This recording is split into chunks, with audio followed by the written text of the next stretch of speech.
Hello guys. তো তোমরা এখন চারিদিকের ওয়েদার দেখে বুঝতেই পারছো যে আমি এখন ঘরের মধ্যে প্রায় শুয়ে গেছি। এখন ভিডিও কেন করছি, আসলে এইভাবে ভিডিও করার আমার ইচ্ছে ঠিক করছিল না, তবে একটাই কারণে করছি যে সারাক্ষণ আমি নিজের মধ্যে একা একা বকবক করি, নিজের কথা নিজেকে শোনাই। তাই ভাবলাম যে যদি আমার মনের কথা কারোর সঙ্গে ম্যাচ করে যায়, কারো যদি শুনতে ভালো লাগে সে শুনবে, তো তার জন্য ভাবলাম যে তোমাদের সঙ্গে কথাটা শেয়ার করি। আসলে ব্যাপারটা হয়েছে, জানো তো, জীবনে যখন কাউকে মন দিয়ে ভালোবাসবা তাকে ছাড়া আর কিছু ভালো লাগবে না। আর রিসেন্ট আমার ব্রেকআপ হয়নি, আসলে শুধু একটু দূরে চলে গেছে।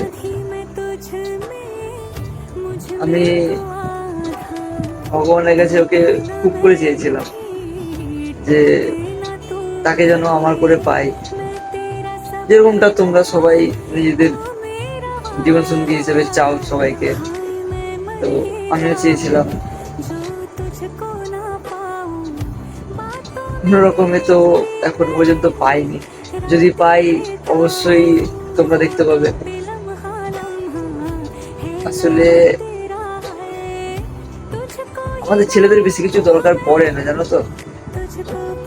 যাকে ভালোবাসি তাকে যদি পেয়ে যায় না, তার মধ্যে আমরা জীবন দেখতে পাই। সে আমাকে শুধু একটা কথাই বলেছে, সবাই যেটা বলে যে ভালো থেকো। আসলে তার বাড়ি থেকে মেনে নেবে না, কিন্তু কি বলতো, একটা মেয়ে যদি চায় না যে যাই হয়ে যাক আমি সেই ছেলেটাকে নিজের করে নেবই, কেউ সেটা আটকাতে পারবে না। সে যদি ভাবে যে আমি যাকে ভালোবাসি তাকে নিজের করে নেব, ঠিক সে নিজের করে নেবে। আর যদি সে ভাবে যে না হলে না হবে, তাহলে তো কিছু করার নেই। দেখো, বাড়ি থেকে মেনে না নিতেই পারে, অন্তত এটা তো তুমি বলতেই পারবে যে ঠিক আছে তোমরা আমার পছন্দ করা ছেলের সঙ্গে বিয়ে দেবে না, আমিও তোমাদের পছন্দ করা ছেলের সঙ্গে বিয়ে করবো না। এটা কি বলা যেত না? এটা কি বলা যায় না? হ্যাঁ, আজকে আমার কাছে সেরকম টাকা পয়সা নেই, পিছনের সব ব্যাকগ্রাউন্ড দেখে তোমরাও বুঝতে পারছো। এখন মশারির মধ্যে বসে আছি একটা ব্ল্যাঙ্কেট নিয়ে। তো খুব একটা পয়সা আমার নেই, এটা সত্যি কথা। তবে তার 10টা যদি শখ থাকে, 8টা পূরণ করার মতো ক্ষমতা আমার আছে এখন। দেখো, একটা বাড়ির মেয়েকে নিয়ে আসবো, আমার তো একটু বুদ্ধি আছে, জ্ঞান আছে যে তাকে অন্তত আমাকে ভালো রাখতে হবে, নিজে ভালো না থাকলেও তাকে ভালো রাখতে হবে। এটা আমার নয়, প্রত্যেকটা ছেলের আশা করি এই সবটা আছে।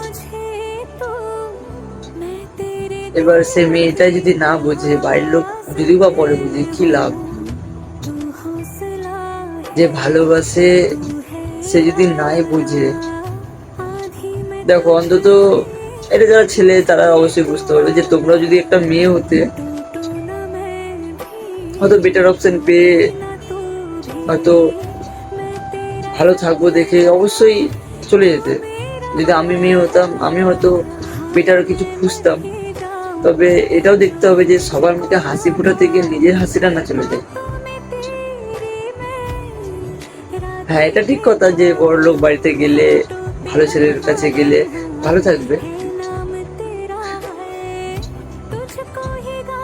কিন্তু যাকে ভালোবেসেছো এটা যদি কোনো মেয়েতে শুনে, মেয়েরাও শোনো আশা করি। আমি কোনো স্ক্রিপ্টেড ভিডিও করছি না, আসলে আমি নিজে নিজে এতক্ষণ ধরে বকবক করছিলাম, তো ভাবলাম যে কিছু কথা তো আমার ভুল থাকলেও যুক্তি কিছু তো কথা থাকবে, তো যদি তোমরাও শোনো যারা নিজেদের ভবিষ্যৎ নিয়ে ভাবছো তারা অন্তত কিছু জানতে পারবে যে এখানে আমার ভুল আছে, এই জায়গাটা আমার ঠিক আছে। দেখো, সবার লাইফ তো সব রকম হয় না। আজকে আমার লাইফে যেরকম পরিস্থিতি চলছে আমি চাই না কারোর হোক। তো যদি তোমরা পছন্দ করা ছেলের সঙ্গে বিয়ে করো, বাবা মার খুব ভালো কথা, ভালো থাকো, সবাই বিয়ে করে সংসার করো। কিন্তু আমার কাছে এটাই তোমাদের কাছে প্রশ্ন যে যখন তুমি জানো যে ছেলেটা এরকম ইনকাম করে, তার বাড়িঘর এইরকম, সেটা জানার পরে রিলেশন রাখার তো কোনো দরকার থাকে না। তোমরা সেটা জানার পরে রিলেশনটা বেশি করে করো, তারপরে মাঝপথে বলো যে কেউ মেনে নেবে না। তোমরা তো জানো ছেলেটার ইনকাম কত, ছেলেটা তোমাকে ভালো রাখতে পারবে কি পারবে না সেটাও জানো। এরকমটা করো না। আসলে আমরা ছেলেরা না কাঁদতে পারি না, বিশ্বাস করো। আমি তোমাকে বলছি আমার ভিতর ফেটে যাচ্ছে, কিন্তু আমি কাঁদতে পারছি না। চোখ দেখো, জল শুকিয়ে গেছে। এত এত পরিমাণে কেঁদেছি না, কত কাঁদবো, মন তো ভরছে না। এবার আমরা ছেলেরা বেশি কিছু চাই না, বিশ্বাস করো। যাকে ভালোবাসি তাকে যদি পাই, তার মধ্যে আমরা তার পুরো জীবনটা দেখতে পাই। তার হাসিতে আমরা হাসি, তার দুঃখে আমরা কষ্ট পাই। এটুকুই বলবো যে সত্যি যদি কাউকে ভালোবাসো, তাকে নিজের করে পাওয়ার লড়াইয়ে যদি নেমে থাকো, মাঝপথে চলে যাও।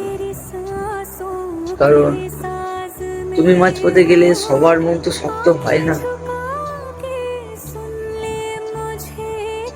মানুষের মাথা যত কাজ করা বন্ধ করবে, ভুলভাল চিন্তা তত আসবে।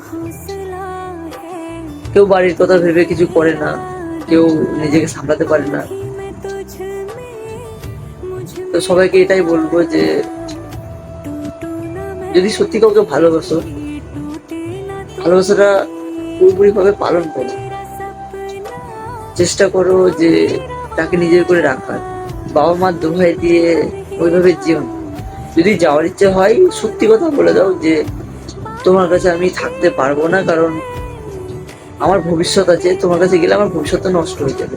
আশা করি এটা যদি একটা ছেলেকে বা একটা মেয়েকে বলা হয়, সে বুঝতে পারবে যে না, আমার কাছে আসলে হয়তো সে খারাপ থাকবে, তো সেটা মানিয়ে নিতে পারবে। কিন্তু তুমি বাবা মার দোহাই দিয়ে অন্য কোনো কারণ দেখে চলে যাবে, এটা কোনোদিন সে মেনে নিতে পারবে না। সে সবসময় নিজেকে অপরাধী করবে। তো চেষ্টা করো সবাই যেন তোমাদের একটা ছোট্ট ভুলের জন্য কারো চোখের জন্য না পড়ে। এমনিতেই ভালোবাসার আর এক নাম কষ্ট, তো সেই কষ্টের মধ্যে একটা আলাদা আনন্দ আছে, একটা আলাদা অনুভূতি আছে। যখন সে জীবনে থাকে, কষ্টের মধ্যেও যেন কত আনন্দ, তাকে আমরা জীবনে আনন্দের চাবিকাঠি বানিয়ে দিই। কিন্তু আমরা এটা ভুলে যাই যে চাবিটা যদি হারিয়ে যায়, সেই দরজাটা আমাদের জন্য সারা জীবনের জন্য বন্ধ হয়ে যাবে, এবং সেই তালা ভাঙার ক্ষমতা আমাদের কাছে নেই।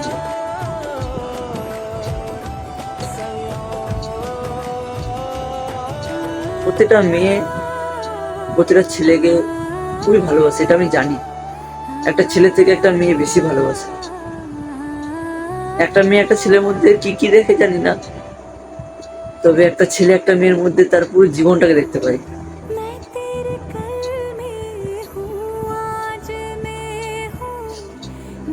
কি বলবো বুঝতে পারছি না। দেখো, আমি সবার মতো ওই লাইক কমেন্ট শেয়ার আমি এগুলো একদমই বলি না। এতগুলো কথা বললাম, দেখতে পেলে যে একটা কথা বলিনি। তবে একটু সাপোর্ট করো, যেন আমার মনে যা যা কথা আছে সেগুলো তোমাদেরকে বলতে পারি। তোমাদের মনে যা যা কথা আছে যদি ম্যাচ করে তোমরাও বলবে, শুনবো, আমার কোনো অসুবিধা নেই। সবার কথা শুনবে, আমার পরিস্থিতি কিরকম চলছে আমি অবশ্যই জানাবো। যদি তাকে সত্যি নিজের করে পাই অবশ্যই দেখাবো, আর যদি না পাই তার নাম তো আমি করতে পারবো না, ছবি দেখাতে পারবো না, কারণ আমি চাই না আমার জন্য তার আগামী ভবিষ্যৎ খারাপ হোক। যদি তোমার বাড়ির কাছেও তার বাড়ি হয় আমি তাও বলতে পারবো না। যদি কপালে থাকে তাহলে তাকে পাবো, অবশ্যই তোমাদের সামনে আসবো। ভালো থেকো সবাই। টাটা।